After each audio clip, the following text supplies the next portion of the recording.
Okay, we're going to test the atlas on axis, which is just plain old rotation. So the one side rotates forward while the other side rotates back. So it's just plain rotation. A couple of things. First of all, where do we find C1? The transverse processes of C1 we find between the mandible and the mastoid. If we come in here, we can palpate it. So what I'd like to do is get as close as I can from that transverse process behind onto the posterior arch. And on the other side, I'm going to put a big, soft, fat, relaxed thumb on the anterior part of the transverse process between the mastoid and the mandible. Oh.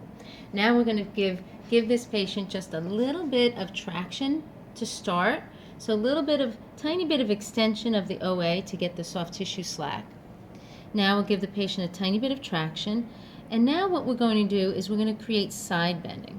So if I want to test right rotation of my atlas on axis, I want to bring the cervical spine into full left side bending.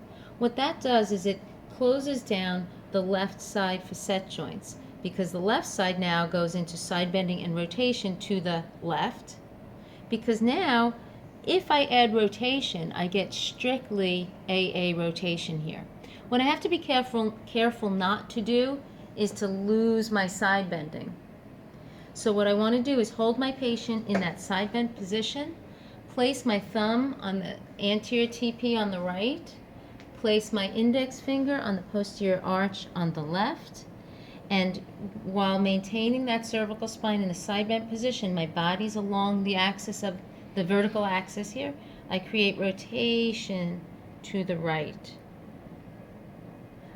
The rotation needs to come through a long axis through the head, so we don't lose our axis.